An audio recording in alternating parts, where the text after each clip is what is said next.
우리는 다시 사도행전으로 돌아왔습니다. 우리 네. 사도행전 17장 한번 볼까요? 잠깐만요. 30절부터 할게요. 자, 17장 30절 읽어보겠습니다. 알지 못하던 시대에는 하나님이 간과하셨거니와 이제는 어디든지 사람에게 다 명하사 회개하라 하셨으니 이는 정하신 사람으로 하여금 천하를 공의로 심판할 날을 작정하시고 이에 그를 죽은 자 가운데서 다시 살리신 것으로 모든 사람에게 믿을 만한 증거를 주셨음이라 하니라. 네, 여기 심판이라는 단어 나왔잖아요. 그래서 우리 데살로니가 전서 후서에서 사람들이 다 뭐 때문에 걱정했다가 나왔습니까? 심판, 재림. 예, 임박한 재림. 음. 자, 그런데 이제 이 이야기가 정리가 되면서 어떤 일이 있냐면 32절 보세요. 그들이 죽은 자의 부활을 듣고 어떤 사람은 조롱도 하고 어떤 사람은 이 일에 대하여 내 말을 다시 듣겠다 하니 네, 데살로니가 전서 후서에 죽은 자의 부활에 대해 나온 거 기억나시죠? 네, 네. 그러니까 이게 사도행전에 나와 있는 이야기랑 서신에 나와 있는 이야기랑 이렇게 매칭이 돼요. 그러면서 34절 보면 이거는 이제 독자를 위한 거예요. 독자가 누구냐면 각하잖아요. 네, 그러면서 네. 34절 보시면 누가 믿었다 그럽니까? 읽어주세요. 몇 사람이 그를 가까이 하여 믿으니 그 중에는 아레오바고 관리 디오누시오와 다말이라 하는 여자와 또 다른 사람들도 있었더라. 네, 보면은 관리를 명명하면서 믿었다라고 하잖아요. 예. 그러니까 이제 공신력을 넣으려 그러는 거예요. 복음을 갔을 때 이런 사람들이 믿었습니다라고 하는 거죠. 음, 그러니까 사도행전은 누가가 작정하고 쓴 거예요. 음, 그런데 이제 그 쓰는 과정에서 그가 직접 경험한 것들을 이제 쓰는 거기 때문에 더욱더 가치가 있는 이야기가 될 수 있겠죠. 음. 오늘은 이제 18장입니다. 18장을 들어가면서 우리는 대망의 고린도 전후서를 읽게 될 거예요. 일단 18장 들어오시면 재미있는 이야기가 있습니다. 한번 볼게요. 읽어주세요. 그 후에 바울이 아덴을 떠나 고린도에 이르러 감사합니다. 자, 아테네 여기죠? 여기에서 어디로 갔다? 고린도로 여기로 갔다. 이렇게 보이죠? 고린도? 네. 고린도. 그 다음에 보시면 누굴 만난다 그래요? 어떤 유대인이요? 이름도 아굴라, 나오죠. 아굴라라고 하는 어디에서 난 사람이래요? 본도. 네, 본도 여기. 어, 그러니까 되게 멀리서 난 사람이에요. 그렇네요. 그래가지고 일로 이제 유대인이고 이렇게 왔나 보죠. 네. 자, 그래가지고 만났습니다. 근데 이름이 다 이제 뭐 글라우디오가 막 하면서 막 음. 이제 하면서 이제 다 함께 만났어요. 3절 보세요. 생업이 같으므로 함께 살며 일을 하니 그 생업은 천막을 만드는 것이더라. 네, 여기에서 우리는 바울이 원래는 천막을 기우면서 살던 사람이다라고 하는 것을 알게 되었고요. 네. 4절부터 이제 본론입니다. 읽어주세요. 안식일마다 바울이 회당에서 강론하고 유대인과 헬라인을 권면하니라.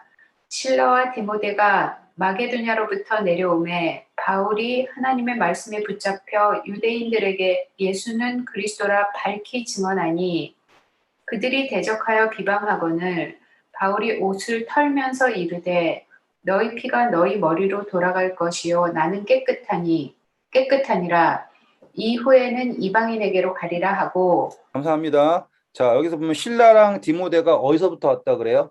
마게도냐. 우리가 공부했던 여기 얘기하는 거예요. 데살로니가부터 포함돼 있어요. 마게도니아가. 네. 그러니까 우리 데살로니가 전후서 이야기가 여기서 끝나는 거 아시겠죠? 이제 전 후서를 갖다 주고 돌아온 건가 봐요.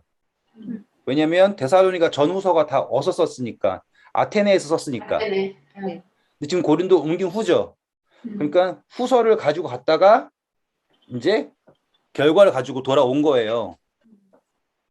돌아왔을 때 바울이 그 이제 복음의 그 뭐랄까요 능력의 소식을 들었잖아요.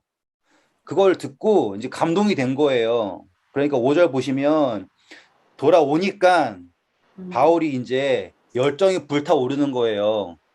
왜냐하면 처음 복음을 들었던 이 마게도니아 지방에서는 지금 복음이 막 확산이 되는데 어디는 안 되냐면 이 고린도라고 하는 지역 있죠.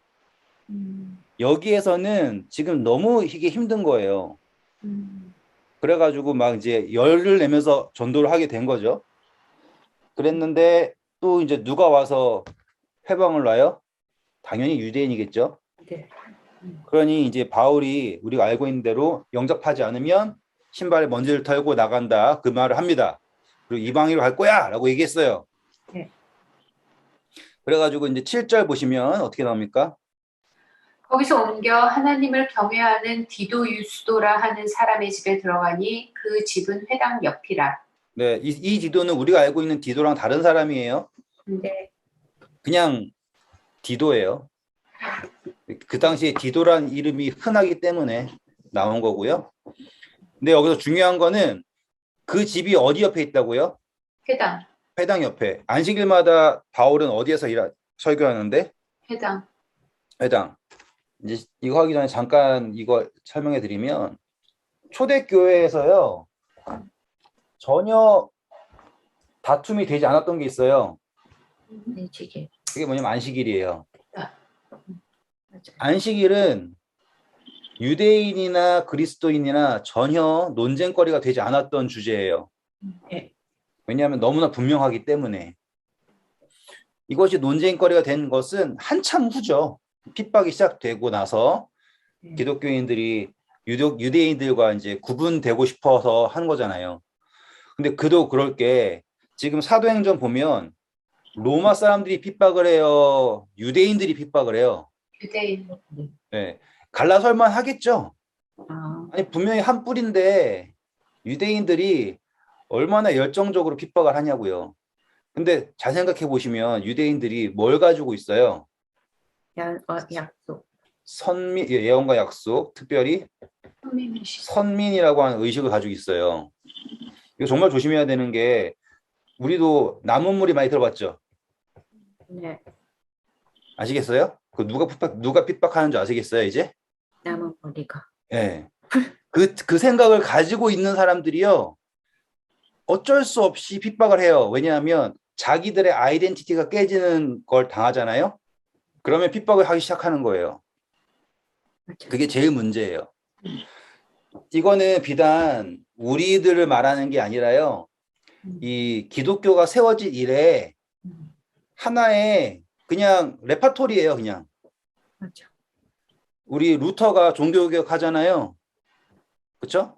네. 그러면서 그 사람들이 생각했던 게 뭘까요? 당연히 나무물이겠죠. 네. 그런데 거기에서부터도 또 다른 나무물이가 나오는 거예요. 계속.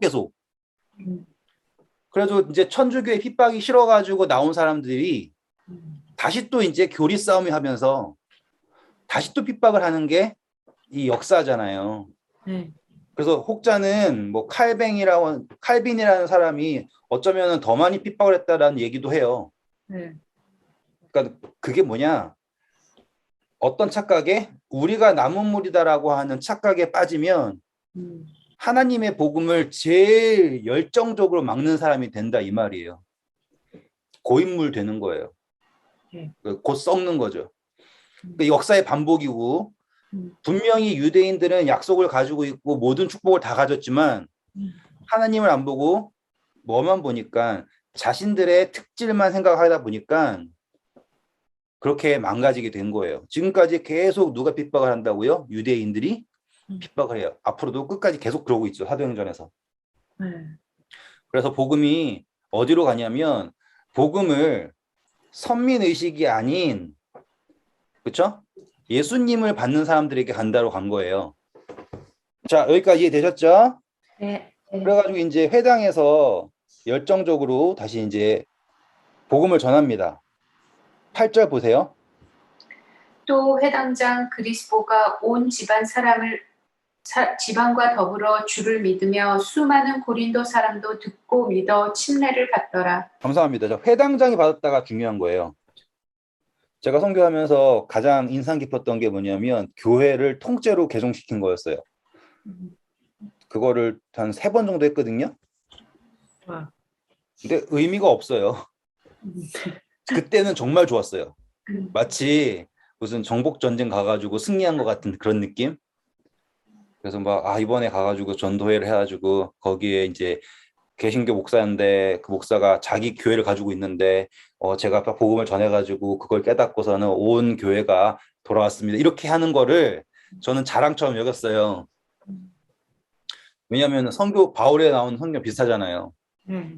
근데 사실상 본질적으로는 의미가 없어요. 왜냐하면 예수님 믿는 사람을 또 다른 교리를 믿게 한다라는 것 자체가 그렇게 큰 의미가 있는 게 아닌데, 그래서 바울은 특별하게 나중에 또 공부하겠지만 자신이 이미 복음이 전파된 곳은 안 가려고 했다는 말 아시죠? 네. 나중에 나와요. 네. 그러니까 저도 그런 쪽을 생각했어야 됐는데 저는 항상 복음이 있는 쪽에 가가지고는 이게 더 신기하지? 이게 진짜야? 이런 식으로 했다는 게 전 참 부끄러웠어요. 지금에는. 그때는 자랑스러웠지만. 근데 여기서 중요한 거는 이 회당장이 회개했다가 돌아왔다라는 거는 그 회당 전체가 예수님. 이제 그리스도인이 되었다라는 거예요. 그러면 여기서 회당장은 유대교 사람이었겠죠? 무조건이죠. 예, 회당은 유대인 거니까. 그러니까 따지고 보면 이렇게 하면 돼요. 제가 여기 이슬람 사원 가가지고 이슬람 사원 장한테 1대1 해가지고는 이겨가지고는 온 이슬람 거기에 사원 온 사람 다 회개시켰다 이런 거랑 똑같은 거예요. 그러면 이제 난리가 나겠죠. 네. 근데 보시면 분명히 바울은 이 유대인들이 대적을 하니까 나는 이방인한테 갈 거야 라고서는 했죠. 네. 근데 와보니까 회당장이 회개를 하네요. 돌이키네요. 많은 고린도 사람들이 돌이키네요. 그런데 이제 마음이 이제 바울이 어떻게 해야 되지 생각하겠죠. 그 다음 절 봐보세요. 어떤 일이 있나. 밤에 주께서 환상 가운데 바울에게 말씀하시되 두려워하지 말며 침묵하지 말고 말하라. 네, 하나님이 말씀하시죠. 어떻게 하라고요? 말하라고. 말하라고요. 왜 말하라 그럴까요? 그 다음 보세요. 내가 너와 함께 있음에 어떤 사람도 너를 대적하여 해롭게 할 자가 없을 것이니 이는 이 성 중에 내 백성이 많음이라 하시더라. 네, 여기서 우리가 이제 알아야 될 게요. 바울이 환상을 봐요. 흥미로운 점은 바울이 환상을 본 이야기들을 다 적진 않아요. 그런데 잘 보세요. 이 고린도에서 받은 거죠? 네. 우리 고린도에서 한번 그냥 짧게만 확인해 볼게요. 아, 고린도후서 12장이에요. 1절 보여주세요. 우익하나마 내가 부득불 자랑하노니 주의 환상과 계시를 말하리라. 보세요. 지금 고린도후서에 딱 바울이 말하는 게 뭐예요? 그러니까 환상 부득불 봤다 내가 얘기하죠. 네. 근데 바울이 다른 서신에서 자기가 환상 봤다는 이야기 안 해요. 근데 고린도에서는 이걸 딱 자랑을 해요. 왜냐하면 그가 복음을 고린도에 본격적으로 전하게 된 계기가 환상에서 시작되었기 때문에 아마 그럴 수 있다라는 생각을 할 수가 있어요. 뭐 바울이 환상 본 것은 뭐 예루살렘 다메섹 노상에서 예수님 만난 것도 있고 뭐 등등등이 있겠지만 아마도 이 복음을 바울이 고린도에 복음을 전하게 된 가장 큰 계기는 하나님께서 환상에 나타나셔가지고 뭐 하지 말라? 침묵하지 말아라. 복음을 전해라. 왜냐하면 이제 나옵니다. 이 성 중에 내 백성이 많다라고 하나님께서 말씀하셨어요. 하나님의 백성이 많다. 그러면 이제 여기서 뭘 할 수 있냐면 봐주세요. 핍박이 많으면 뭐도 많다라는 게 되는 거예요, 이제. 네? 핍박이 많다면 하나님의 백성도 많다라는 논리가 성립이 돼요, 이제. 그렇죠. 그치. 네, 왜냐하면 사단도 뭐 하려고 하니까 막으려고 하니까. 바울은 분명히 딱 복음을 전했을 때 사람들이 뭐 안 듣잖아요. 그랬을 때 그래 알았어. 나는 이제 이방한테 갈 거라고 딱 잘랐는데 하나님은 이제 바울에게 말씀하시는 게 뭐예요? 그렇지 않다. 그 사람들이 아무리 너를 해하려고 해도 해할 수 없을 것이다라고 약속을 하시면서 이 성에는 내 백성이 많다라고 말씀하시는 장면이에요. 그러면 우리 이제 고린도 전서 후서라고 하는 분량이 어마어마하게 긴 거 아시죠? 네. 예. 그러니까 딱 그 느낌이 오시잖아요. 데살로니가 전후서는 짧아요. 아, 네. 근데 고린도 전후서는 뒤따 길어요. 음, 다 합치면 로마서보다 훨씬 길죠. 네. 그러니까는 바울이 가장 애정을 쏟는 교회 중에 하나예요. 음, 왜냐하면 하나님이 말씀하신 거예요. 내 백성이 많다라고 하셨기 때문에. 음, 그리고 보시면 고린도 전후서를 이제 공부할 거니까 아시겠지만 되게 실질적이에요.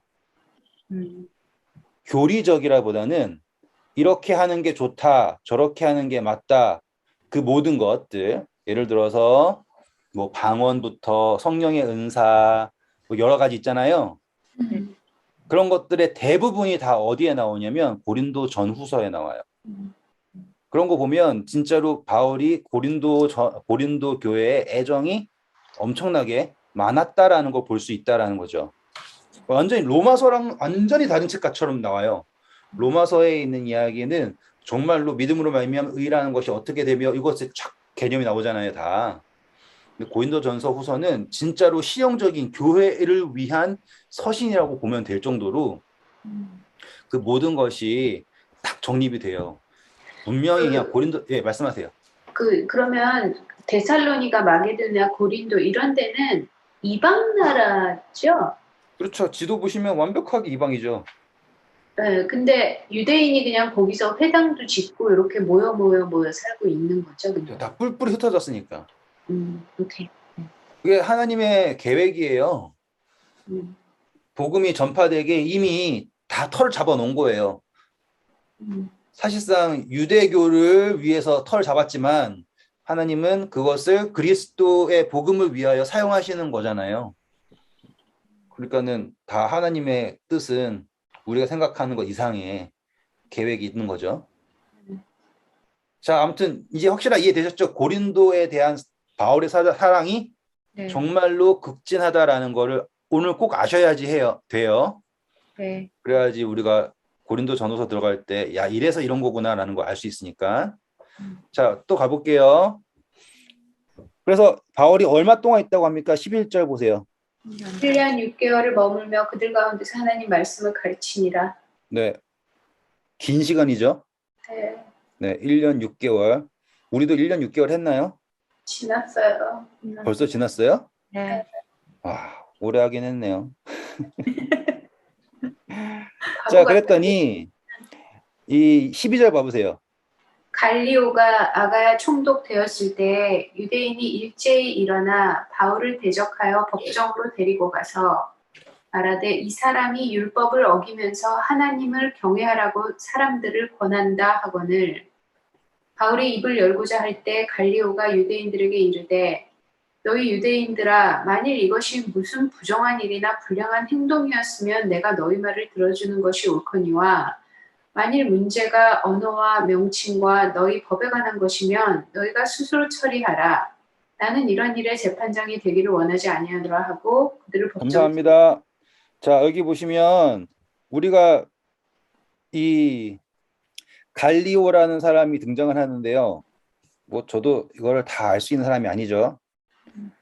그냥 그 당시에 이렇게 명망이 있는 통치 장거예요. 충도. 그리고 이 사람이 이제 부임하자마자 유대인들 들고 일어나는 건 뭘까요? 그러니까 그전 총독이한테는 말빨이 안 섰던 거죠. 그래가지고 이 갈리오라고 하는 새로운 총독이 임명이 되면 이 총독도 사람들의 뭐라고 할까요? 민심을 잡아야 되잖아요. 네. 그러니까 유대인들이 단체로 일어나가지고는 법적 대응을 하겠다고 덤볐는데 참 한심한 논리로 덤볐겠죠. 우리가 익히 아는 제사장들부터 모든 사람들이 이상하게 그리스도인들과 싸울 때는 초등학생이 돼버리잖아요. 한심한 논리로 덤빕니다. 그랬을 때 갈리오가 한 말이 너무 멋있어요. 자, 이거는 독자를 위한 거예요. 독자를 위한. 갈리오가 이렇게 했다.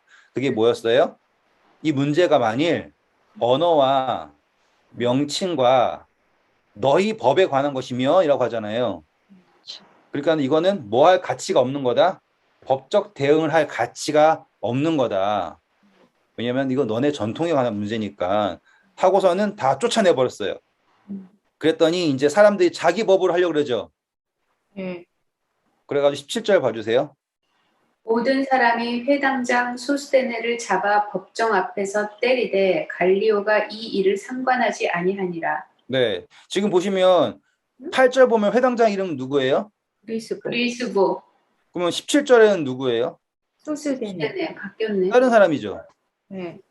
그러니까는 아마 만약에 뭐 그러니까 동인 다른 명이면 모르지만 만약에 다른 회당장이잖아요. 그러면 고린도에서 지금 1년 6개월 동안 많은 회당장들이 회심했다라는 것도 우리가 여기서 추론을 할 수 있게 되는 거예요. 그리고서는 이제 고린도에서 바울이 인사를 하고 떠납니다. 18절. 바울은 더 여러 날 머물다가 형제들과 작별하고 배 타고 수리아로 떠나갈새 브리스길라와 아굴라도 함께 하더라. 바울이 일찍이 서원이 있었으므로 겐그레아에서 머리를 깎았더라. 에베소에 와서 그들을 거기에 머물게 하고 자기는 회당에 들어가 유대인들과 변론하니. 감사합니다. 자, 여기서 우리가 이제 에베소로 들어가게 되는 거죠. 예. 그러니까는 우리 벌써 18장에서 고린도 전후서를 끝낸 거예요. 이제 고린도 전후서 들어가 봐야겠죠? 근데 고린도전서를 쓴 거는 네. 한데서 썼잖아요. 뭐라고요? 고린도한테 보낸 편지를 쓸 때는 네. 지금 쓴 게 아니라 나중에 썼을 거 아니에요. 아, 지금 제가 왜 그렇게 하냐면요. 네. 이거를 맞춰 가려고 하는 거예요. 고린도에서 있는 사람들에게 어떠한 복음이 갔는가를 맞추기 위해서 고린도를 가는 거고요. 지명이 나오면 그 지명에 가는 거라고요. 오케이. 자, 우리는 이제 고린도가 끝나는 것까지 왔어요. 그런데 이제 고린도에서 교회가 생겼을 거 아닙니까? 네. 그럼 그 교회는 어떠한 사정을 가지고 있었을까? 이제 그거 알아야겠죠? 고린도 전서로 올게요. 네. 우리 1장 1절부터 읽어주시면 감사하겠습니다. 하나님의 뜻을 따라 그리스도 예수의 사도로 부르심을 받은 바울과 형제 소스데네는 고린도에 있는 하나님의 교회 곧 그리스도 예수 안에서 거룩하여지고 성도라 부르심을 받은 자들과 또 각처에서 우리 주 곧 그들과 우리의 주 되신 예수 그리스도의 이름을 부르는 모든 자들에게 하나님 우리 아버지와 주 예수 그리스도로부터 은혜와 평강이 있기를 원하노라. 그리스도 예수 안에서 너희에게 주신 하나님의 은혜로 말미암아 내가 너희를 위하여 항상 하나님께 감사하노니 이는 너희가 그 안에서 모든 일 곧 모든 언변과 모든 지식의 풍족함으로 그리스도의 증거가 너희 중에 견고하게 되어 너희가 모든 은사의 부족함이 없이 우리 주 예수 그리스도의 나타나심을 기다리니라. 주께서 너희를 우리 주 예수 그리스도의 날에 책망할 것이 없는 자로 끝까지 견고하게 하시리라. 너희를 불러 그의 아들 예수 그리스도 우리 주와 더불어 교제하게 하시는 하나님은 미쁘시도다. 감사합니다. 이게 인사예요. 예. 인사인데 여기서 키워드 중요한 단어들 몇 개만 짚고 넘어갈게요. 예. 자, 2절 보시면 하나님의 교회라고 나오죠. 예. 자, 교회가 하나님의 교회인데 곧 그리스도 예수 안에서 거룩하여지고 성도로 부르심 받았다라고 합니다. 이거 의도적으로 쓴 거예요. 네. 왜냐하면 유대인들이 있기 때문에 하나님의 교회인데 어떻게 되는 거냐면 그리스도 예수 안에서라고 하는 거예요. 저는 이제 바울의 서신을 보면 이 사람이 정말로 이 첫 서두에 어떠한 정의를 만들기 위해서 애쓴다라는 게 되게 많이 보여요. 그리고 부르심이 어떠하다라는 거를 강조하는 것도 많이 보이고요. 자, 그래서 이제 부르심을 받은 것이다라고 하면서 3절 보세요. 계속 반복되는 말이 있습니다. 3절 뭐라고 나와요? 하나님 우리 아버지와 주 예수 그리스도로부터 은혜와 평강이 있기를 원하노라. 반복되죠. 하나님 아버지와 예수 그리스도라고 하는 걸 반복이 되죠. 이건 뭐예요? 동일시하는 거를 강조하는 거예요. 우리는 예수님만 믿는 게 아니라 하나님을 예수님과 동일하게 믿는다라는 걸 강조하는 표현이에요. 자, 그리고 4절 보시면 또 나와요. 그리스도 예수 안에서, 맞죠? 너희에게 주신 하나님의 은혜라고 하죠. 네, 지금 의도가 보이시죠? 정말로 의도적으로 이렇게 쓴 거예요. 예수님 하나님, 예수님 하나님 이렇게. 그리고서는 5절 보시면 또 이제 그 다음에 은근히 이제 목적이 나오는 거예요. 이는 너희가 그 안에서, 예수님 안에서죠.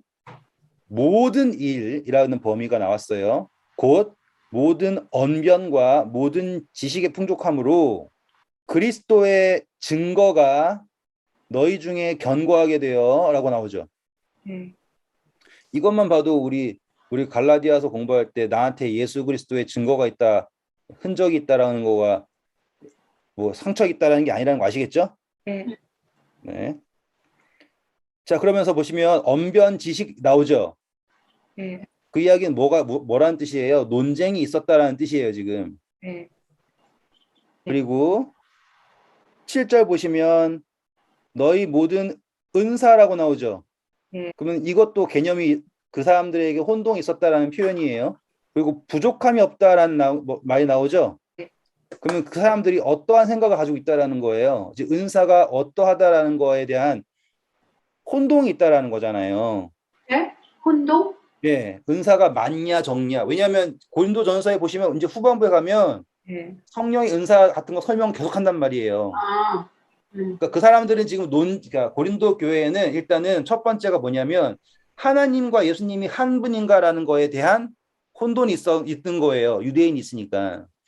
두 번째로는 논쟁이 있던 거죠.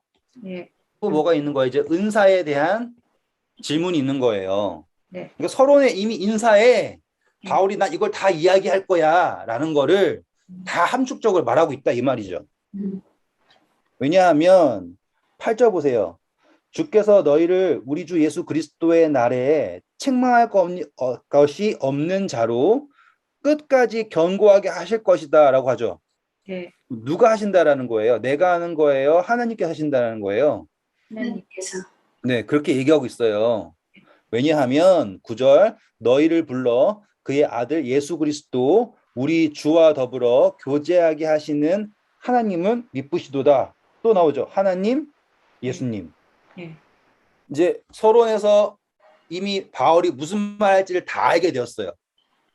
이제 본론이 들어가면 그 말이 나오겠죠. 한번 볼게요. 10절부터 읽어주세요. 형제들아, 내가 우리 주 예수 그리스도의 이름으로 너희를 권하노니 모두가 같은 말을 하고 너희 가운데 분쟁이 없이 같은 마음과 같은 뜻으로 온전히 합하라. 내 형제들아, 글로의 집편으로 너희에 대한 말이 내게 들리니 곧 너희 가운데 분쟁이 있다는 것이라. 내가 이것을 말하거니와 너희가 각각 이르되 나는 바울에게, 나는 아볼로에게, 나는 게바에게, 나는 그리스도에게 속한 자를 한다는 것이니. 네, 감사합니다. 자, 지금 보시면 사람들이 패가 나눴다라는 게 보이죠? 네. 근데 한 패는 누구 패라 그러고요? 바울. 한 패는 아볼로. 하나는 게바. 게바가 베드로예요? 그렇겠죠? 뭐 이것도 어떻게 설명해 드릴까요? 잠시만 생각을 해볼게요. 그리스도도 있는데 패. 당연히 그리스도 예수님이죠. 네, 그러니까 여기 있다고 세 개만 쓰다 마셔가지고. 이게 자, 이제 설명해 드릴게요. 이걸 가지고 만약에 게바라고 하잖아요. 게바가 베드로라고 하잖아요. 그러면 문제는 이제 베드로가 거기까지 왔나 이거예요. 진짜. 네, 이제 그게 문제가 생겨요. 정말 왔을까? 혹은 정말 뭐 어떻게 설명해야 될까요? 게바로부터 전해서 유대인들이 네, 그러니까 게바라고 하는 다른 사람이 있을 수 있어요. 그런데 그 당시에 게바라고 하는 거는 베드로를 가르치는 통칭이었어요. 그러니까 게바가 직접 왔을 수도 있고요. 아니면 이니셀 말처럼 게바에게서 가르침을 받은 베드로에게 가르침을 받은 사람들이 여기에도 복음이 왔다라는 소식을 듣고 와가지고는 복음을 전했다라는 것도 가능한 거죠. 네. 그렇죠? 네. 그리고 이제 아볼로라고 하는 사람은요, 중요한 사람인데 우리 사도행전 다시 가서 볼까요? 알자라는 18장 24절 보시면 다시 와서 알렉산드리아에서 난 아볼로라 하는 유대인이 에베소에 이르니 안 좋습니다. 이 사람은 연변이 좋고 성경에 능통한 자라. 네, 자 지금 보면 알렉산드리아에서 온 아볼로라고 하는 사람 있잖아요. 네. 이 사람이 바울이랑 에베소에서 만나요. 네. 아시겠죠? 그리고 그 사람이 이제 복음을 전했는데 그 사람의 가르침을 받고 온 사람들이 있다라는 거겠죠. 네. 그러니까는 게바가 베드로라는 통칭이고 아볼로라고 하는 사람은 이제 우리가 에베소에서 바울이 새로 만난 사람이고 네. 중요한 거는 이러한 파들이 있다라는 거죠. 그러면서 사람들이 다 이제 분쟁이 된 거예요. 그러면 이제 바울이 황당하겠죠. 왜냐하면 자기가 전한 복음에 대체 어떻게 파가 나뉘는가라는 생각이 들 수 있겠잖아요. 그전에는 뭐에 대한 것만 있었는데 핍박에 대한 것만 지금 걱정했잖아요. 근데 지금 고린도 교회는 핍박이 아니라 뭐가 문제인 거예요? 분열. 분쟁이 문제인 거라고요. 거기에 대해서 이제 바울이 설명하는 게 재미있어요. 한번 볼게요. 12절부터 읽어주세요. 내가 이것을 말하거니와 너희가 각각 이르되 나는 바울에게 나는 아볼로에게 나는 게바에게 나는 그리스도에게 속한 자라 한다는 것이니 그리스도께서 어찌 나뉘었느냐 바울이 너희를 위하여 십자가에 못 박혔으며 바울의 이름으로 너희가 침례를 받았느냐 나는 그리스보와 가이오 외에 너희 중 아무에게도 침례를 베풀지 아니한 것을 감사하노니. 감사합니다. 여기 보시면 바울이 침례를 준 사람이 누구밖에 없다 그래요? 그리스보와 가이오. 네. 이게 우리 아까 읽었던 사람이 아시죠? 방금 네. 읽었잖아요. 네. 사도행전 18장에서 네. 8절에. 네. 회당장. 맞죠? 네. 네. 아마도 이 사람을 마지막으로 바울은 침례를 줘야 한다는 것을 생각하지 않았나 봐요. 그가 하는 것은 이제 복음을 전파한다라는 것에 핵심을 둔 거죠. 왜냐하면 바울이 그때 뭘 깨달았냐면 자기한테 침례 받는 거를 의미를 두는 사람들을 본 것 같아요. 그러니까 누구한테 침례를 받는다라는 거를 의미 두는 거는 바울이 되게 싫어했나 봐요. 우리도 그런 사람 있잖아요. 아, 나도 저 유명한 목사님한테 침례 받으면 좋겠다라고 생각하는 것처럼 바울은 그걸 정말로 싫어했나. 그래서 의도적으로 그는 침례를 주지 않았다라는 걸 말하고 있어요. 그 다음 볼게요. 이는 아무도 나의 이름으로 침례를 받았다 말하지 못하게 하려 함이라. 내가 또한 스데바나 집 사람에게 침례를 베풀었고 그 외에는 다른 누구에게 침례를 베풀었는지 알지 못하노라. 그리스도께서 나를 보내심은 침례를 베풀게 하려 하심이 아니요 오직 복음을 전하게 하려 하심이로되 말의 지혜로 하지 아니함은 그리스도의 십자가가 헛되지 않게 하려 함이라. 감사합니다. 이거 이제부터 시작되는 거예요. 정말로 이제부터 정말 멋진 거. 네. 제가 정말로 성경 공부를 하면서 이거는 정말 대단한 거다라고 하는 부분이 이제부터 시작이 돼요. 시작하기 전에 바울은 자기 이름으로 침례받았다라는 것을 말하기 싫었기 때문에 의도적으로 침례를 주지 않았다. 그 이야기는 뭐예요? 침례를 누구한테 받는다라는 게 누구에게 속했다라는 게 아니라 우리는 누구에게 속했다? 그리스도에게 속했다라는 걸 강조하고 이제 하나님께서 주신 복음이 어떠한가에 대한 십자가의 도가 무엇인가라는 걸 말하기 시작합니다. 집중해 주시고 읽어주세요. 십자가의 도가 멸망하는 자들에게는 미련한 것이요 구원을 받는 우리에게는 하나님의 능력이라. 기록된 바 내가 지혜 있는 자들의 지혜를 멸하고 총명한 자들의 총명을 폐하리라 하셨으니 지혜 있는 자가 어디 있느냐 선비가 어디 있느냐 이 세대의 변론가가 어디 있느냐 하나님께서 이 세상의 지혜를 미련하게 하신 것이 아니냐. 잠깐 멈춰주세요. 자, 십자가의 도라는 것은 갑자기 뜬금없이 나온 것 같잖아요. 근데 그게 아닌 게 도라는 게 뭐냐면 방법론이에요. 방법론. 하나님의 복음이라는 거죠, 지금. 복음을 전파한다라는 게 어떻게 전파돼야 되는가라는 걸 말하는 거예요. 그러니 딱 패가 나뉜 거 보이시죠? 아, 바울의 가르침이 최고였어. 아니야, 아볼로의 가르침이 최고였어. 베드로가 한 것이 최고였어. 라고 하는 거 보이세요? 네. 지금 이 패를 여기다가 다르게 적으면 이해가 확 되실 거예요. 이렇게 확 이해되시죠? 딱 고린도 교회에서 일어난 게 바로 교파가 일어난 거예요. 나는 바울파, 아볼로파, 게바파. 그리고 그것을 누구의 것이 최고다라고 생각하는 거예요. 자기의 것. 네, 그게 문제인 거예요. 그런데 바울이 그걸 얘기하면서 자, 십자가에 도라는 것은 멸망하는 자들에게는 미련한 것이에요. 대신 구원받는 우리에게는 하나님의 능력이다라고 얘기를 했어요. 그러니까 이거는 세상의 지혜가 아니다라고 하는 거죠. 그러면 여기에 교파 싸움을 하게 되면 교파의 싸움할 때 교리를 평가하는 거는 하나님의 능력으로 하는 거예요. 세상의 지혜로 평가하는 거예요. 세상의 지혜로 하는 거죠. 왜? 어느 교파가 더 설득력이 있나잖아요. 네. 지금 딱히 정말로 제가 미쳐있던 거라니까요. 내가 알고 있는 게 가장 설득력이 있어. 그래서 이게 최고야 라고 생각했던 거. 그래가지고 서로 싸운 거 아니에요. 저 정말 싸움 많이 하고 다녔고 꽤 많이 이겼고 참 좋았단 말이에요. 근데 그게 아니라고요. 바울은 딱 얘기하잖아요. 그거는 뭐예요? 미련한 거다. 나중에 디모데 전서 공부하면은 쓸데없는 논쟁하지 말라라고 얘기하는 거랑 똑같은 거예요. 바울이 지금. 그 말이 아닌 것 같은데. 십자가의 도가 네. 멸망하는 자들에게는, 그러면 약간 좀 믿지 않는 자들에게는 미련하게 보일지 모르지만 믿는 사람한테는 능력이다, 이 말 아니에요? 맞는 말이에요. 그게 맞아요. 그게 표면에 있는 표현이고요. 지금 우리는 그 이면을 보고 있는 거라고요. 표면에는 우리가 자 보세요. 거기 무신론자들한테는 성경 보는 게 참 미련한 거예요. 하지만 우리는 성경을 능력을 믿습니다. 이게 제 표면에 있는 거고요.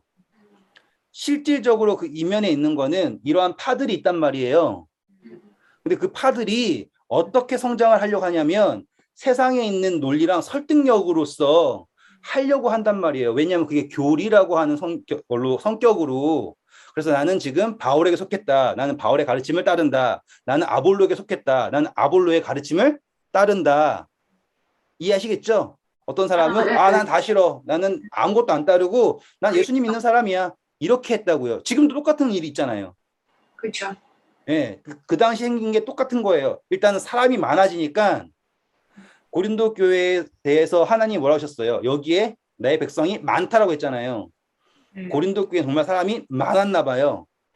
그러니까 뭐가 생겼고 파가 생겼고 나는 누구의 가르침을 따르는 사람이야 라는 주장이 바울을 너무 힘들게 했어요.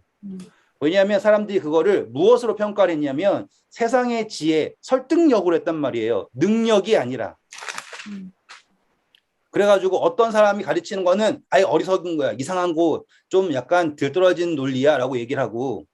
근데 바울이 시작하는 건 뭐예요? 십자가의 도는 무엇이다? 능력이다 라고 시작을 하는 거예요. 우리 이면을 보는 거예요. 그래서 왜 사람들이 뭐 하기 좋아하니까? 변론하기 좋아하니까.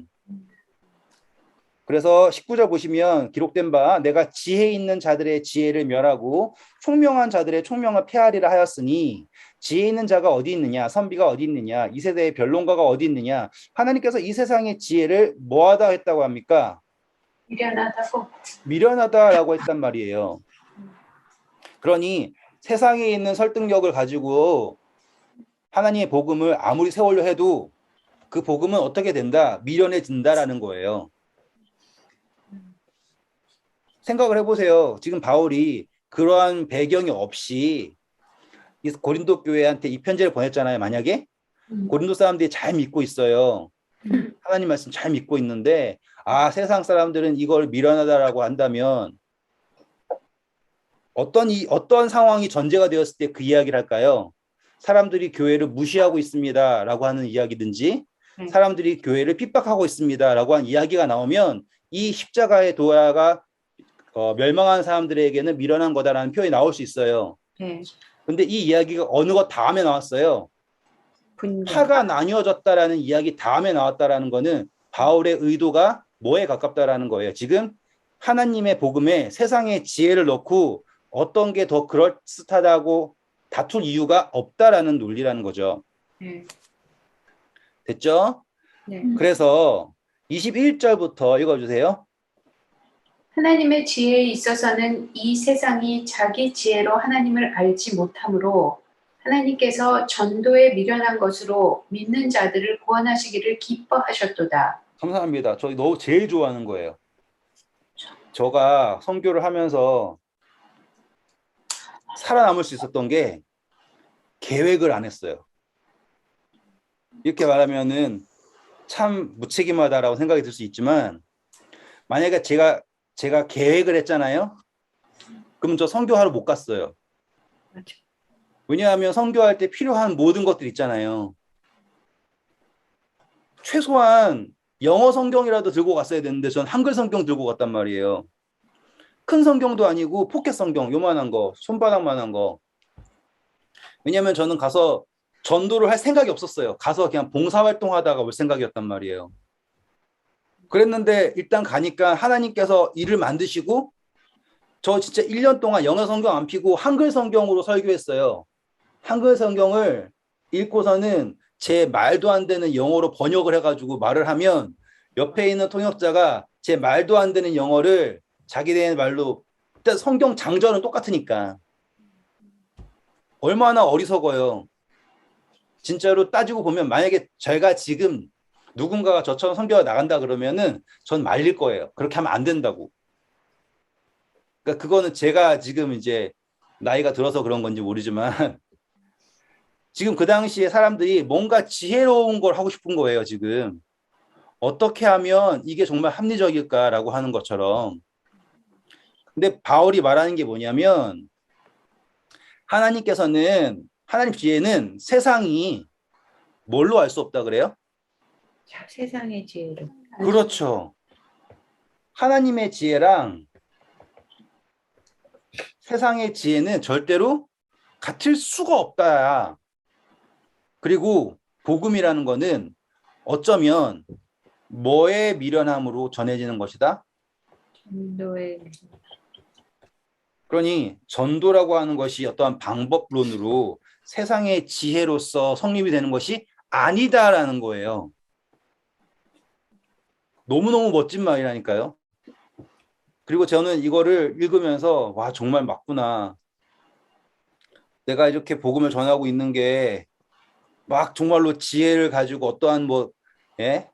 막 총, 칼, 대포 같은 거 들고서 하는 게 아니라 하나님께서 하라고 하셨으니까 그냥 했는데 거기에서 나타나는 것이 복음의 능력이고 그것 자체가 어디에 속한 거냐면 인간이 절대로 깨달을 수 없는 하나님의 지혜에 속한 것이구나라는 걸 제가 경험하고 지금까지 온 거예요.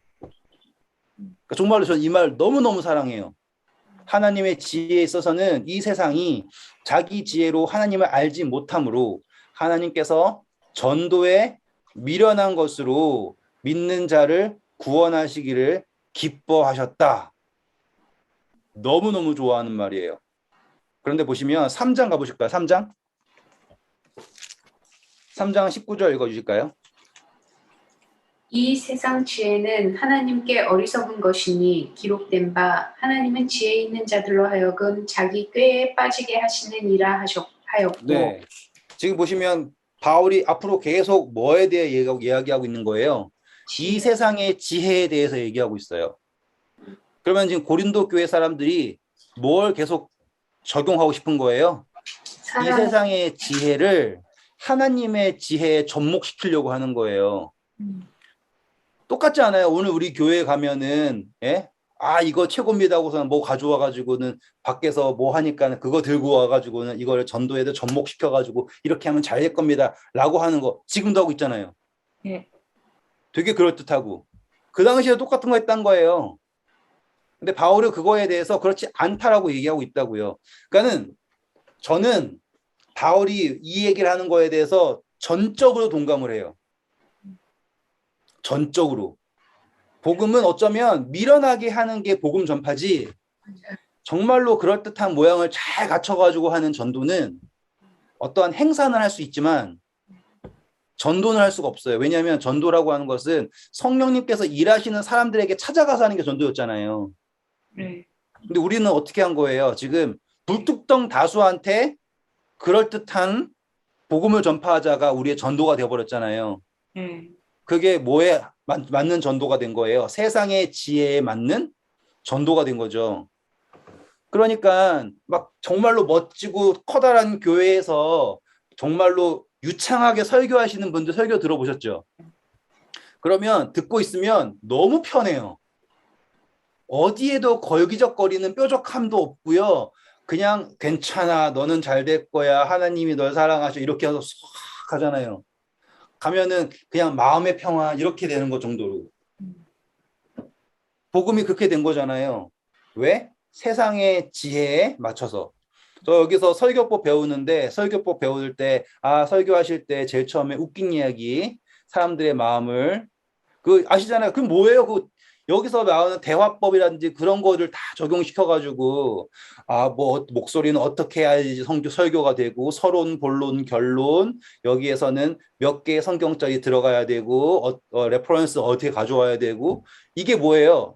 세상의 지혜라니까요. 맞아요. 철학 갖다 붙여놓고. 그러니까 제가 신학을 하면서 이 고린도 전서를 읽어보잖아요. 그러면 진짜로 이거는 와, 큰일 났네라는 생각이 들 정도예요. 왜냐하면 복음은 절대로 이 세상의 지혜와 접목이 되어서 성공할 수가 없단 말이에요. 그렇다고 제가 뭐 모든 걸 다 반대하는 사람은 아니에요. 저도 여기서 배우는 입장이니까. 분명 이것도 좋은 점이 있어요. 근데 바울이 얘기하는 거는 복음이라는 것은 오히려 전도에 미련한 것으로 하나님께서 사용하신다. 오히려 하나님께서는 그것을 뭐 하신다? 기뻐하셨다라는 거예요. 그리고 22절 봐보세요. 유대인은 표적을 구하고 헬라인은 지혜를 찾으나 우리는 십자가에 못 박힌 그리스도를 전하니 유대인에게는 꺼리끼는 것이요 이방인에게는 미련한 것이로되 오직 부르심을 받은 자들에게는 유대인이나 헬라인이나 그리스도는 하나님의 능력이요 하나님의 지혜니라. 감사합니다. 자, 헬라인이라고 했죠? 고린도에 있는 교인들은 당연히 두 분류겠죠? 당연히 두 분류겠죠? 헬라인들 뭘 찾는데요? 지혜. 이제 확실하게 적용되시죠? 네. 헬라인들이 그리스도인 되면서 뭘 적용하려고 한다? 지혜. 세상의 지혜를 적용하려고 한다. 맞죠? 네. 적용되시죠? 네. 유대인들은 뭐 찾으려고 그러고요? 그렇죠. 네, 이적이라든지 그런 걸 찾으려고 하고. 그러니 이 바울이 복음을 전한 고린도가 패가 나뉠 수밖에 없다라는 거예요. 성장할 때 누구는 뭘 쫓아다니고 지혜를 쫓아다니고 누구는 뭘 쫓아다니고 표적을 쫓아다니죠. 자, 이제 표적이라고 하는 거를 우리가 은사로 가는 거, 은사. 이제 여기다 은사 적을게요. 이해하시겠죠? 그래서 고린도전서 후반부에 가면 이제 은사에 대한 이야기가 나와요. 전반부에는 뭐에 대한 이야기가 나오고 이 세상의 지혜가 복음이 될 수 없다라는 거에 대한 이야기가 나오고. 그리고선 바울이 얘기하는 게 뭐예요? 우리는 십자가에 못 박힌 그리스도를 전한다. 자, 지혜건 표적이건 다 중요한 게 아니라 무엇이 있으면 지혜도 없어도 좋고 뭐도 없어도 좋아요. 표적도, 다시 말하면 은사도 없어도 좋아요. 나타나는 게 아무것도 없어도 좋다. 뭐만 있다면? 그리스도의 십자가만 있다면 이거에 바울이 말하는 거예요. 그러니 지금 그 고린도 교회에서 일어나고 있는 분쟁은 다 무엇이 없어서 그렇다. 그리스도의 십자가가 없어서 그 일이 있는 거다라고 얘기하는 거라고요. 촌철살인이라고 그러죠. 조그만 걸로. 그렇죠? 지금 바울이 말한 게 그거예요. 너희가 지금 싸우는 게 왜 싸우는 거냐면 그리스도가 없어서 싸우는 거다라고 하는 거예요. 네, 고린도후서 13장. 우리가 지금 고린도전서 1장 했잖아요. 네. 이게 서론이잖아요. 네. 그리고 2장 고린도후서도 있겠지만 고린도후서 제일 후반이 이제 결론이죠. 네. 결론에 5절 보세요. 어떻게 나오는지. 너희는 4절, 5절 볼게요. 그리스도께서 약하심으로 십자가에 못 박히셨으나 하나님의 능력으로 살아계시니 우리도 그 안에서 약하나 너희에게 대하여 하나님의 능력으로 그와 함께 살리라. 너희는 믿음 안에 있는가? 너희 자신을 시험하고 너희 자신을 확증하라. 예수 그리스도께서 너희 안에 계신 줄을 너희가 스스로 알지 못하느냐? 그렇지 않으면 너희는 버림받은 자니라. 자, 결론이 분명하죠.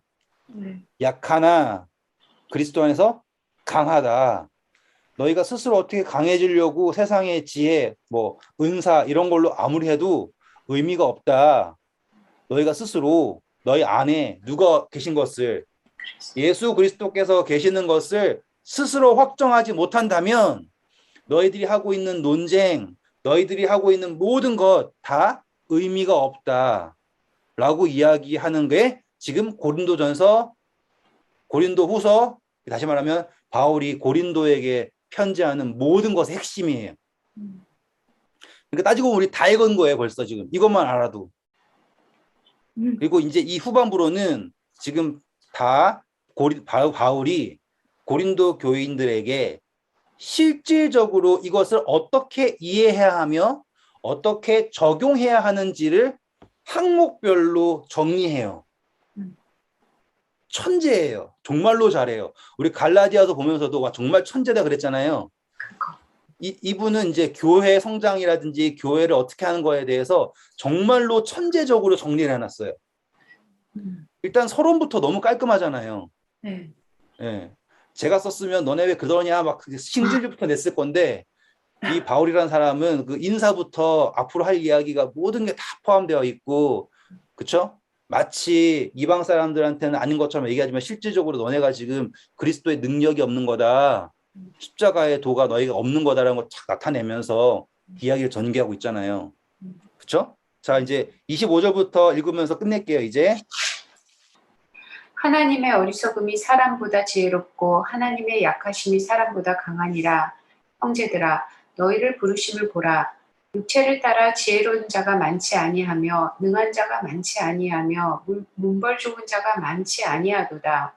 그러나 하나님께서 세상에 미련한 것들을 택하사 지혜 있는 자들을 부끄럽게 하려 하시고 세상에 약한 것들을 택하사 강한 것들을 부끄럽게 하려 하시며 하나님께서 세상에 천한 것들과 멸시받는 것들과 없는 것들을 택하사 있는 것들을 폐하려 하시나니. 감사합니다. 이거 진짜로 읽는 사람도 되게 틀렸을 거예요.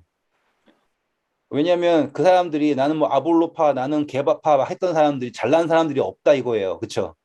다들 아랫 사람들이잖아요. 근데 자기들이 막 대단하다고 난리치잖아요, 지금. 바울이 그거를 아주 대놓고 얘기하는 거예요. 너희 중에 대단한 사람들이 없다라는 거를 오히려 생각을 해라.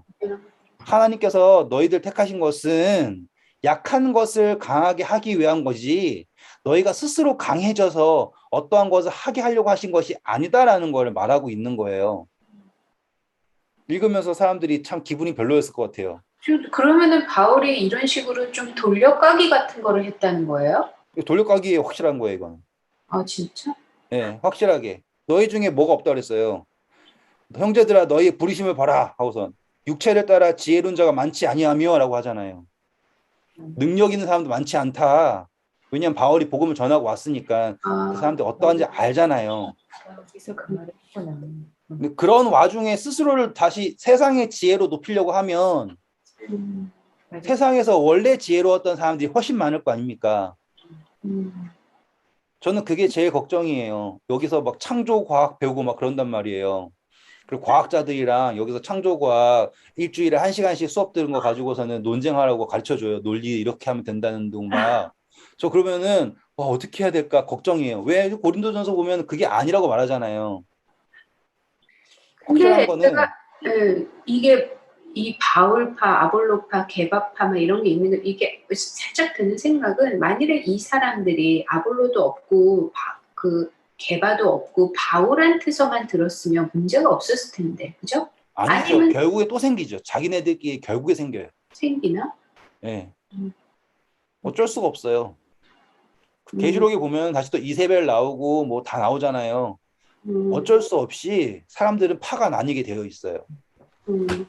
그렇지. 자, 아무튼 확실한 거는 바울이 정확하게 얘기했어요. 너희들이 부르심 받았을 때부터 지혜로워서 혹은 뭐 문벌이 좋아서 된 것이 아니다라고 얘기했고요. 결코 하나님께서는 너희들을 그렇게 높이셔서 하실 게 아니라, 왜냐하면 29절, 이는 아무 육체도 하나님 앞에서 자랑하지 못하게 하려 하시기 위해서 목적을 두고 너희들을 부르셨다라고 말하고 있습니다. 자, 30절 읽어주세요. 너희는 하나님으로부터 나서 그리스도 예수 안에 있고 예수는 하나님으로부터 나와서 우리에게 지혜와 의로움과 거룩함과 구원함이 되셨으니 기록된 바 자랑하는 자는 주 안에서 자랑하라 함과 같게 하려 함이라. 감사합니다. 자, 아까 시작과 똑같죠? 하나님으로부터 나서 그리스도 예수 안에, 딱 유대인들이 가지고 있던 그 공격을 정확하게 방어하는 거예요. 그리고 예수님은 하나님으로부터 나와서 우리에게 무엇을 다 주시는 분이에요? 지혜와 의로움과 거룩함과 뭐까지? 구원까지 다 주시는 분이 그리스도다. 그러니 너희들은 세상의 어리석음, 복음, 그쵸? 그리스도를 가져야 한다. 왜냐하면 우리가 자랑하고 싶으면 내가 어느 파에 속했다고 자랑하는 것이 아니라 내가 이러한, 죄송합니다. 내가 이러한 세상의 지혜를 알아서 성경에 숨어있던 진리를 발견했어. 그러니 내가 최고야. 이런 게 아니라 자랑을 한다면 누구만 자랑할 수 있게 하시는 게 예수 그리스도만 자랑할 수 있게 하시는 게 그분의 목적이다라는 거를 바울이 서론에서 얘기한 거예요. 참 깔끔하죠? 네. 저 고린도전서 너무너무 좋아해요. 왜냐하면 이 진짜 항목별로 이렇게 탁탁탁탁 하는 거가 천재적이에요. 뭐 로마서도 너무 좋고 다 좋지만 공부하시면서 되게 재미있으실 거예요. 네. 아무튼 수고하셨고요. 네. 혹시 감사합니다. 코멘트 있으세요? 없어요. 근데 돌려가기가 좀 그렇긴 하다. 정말 돌려가기 한 건지. 그래서 그 왜 은근히 니들 뭐지 약간 그렇게 말한다는 의미잖아요. 야, 네. 너네 잘난 것도 하나도 없으면서 무슨 무슨 바울파 뭐 아볼로파 이거냐 뭐 이런 식이라는 거잖아요 지금. 네, 맞아요. 전혀 그런 줄 몰랐거든요. 근데 그러합니다. 그거를 듣는 사람도 좀 똑똑한 애들은 알아들었을 거고 나는 못 알아들었을 것 같아. 나는 그냥 똑똑하면은 뭔 소리지? 그러면서 이제 오버를 그냥 하나도 어텐드 안 돼야만 무서워. 약한 걸로 뭐 강한 대시고 막 그냥 약간 그런 의미로 내가 그냥 읽었거든. Anyways. 네. 그렇죠. 집사님 그렇게 읽었죠. 응. 네, 처음 배경 모르고 처음 그냥 읽으면 그러니까. 그렇지. 음. 우리 복음은 세상 사람들 어리석은 거지만 우리한테 능력 이런 식으로 읽으잖아요. 네, 맞아요. 근데 진짜 이렇게 오케이. 하여튼 좋았어요. 감사합니다. 우리 수요일에 뵐게요. 감사합니다. 네.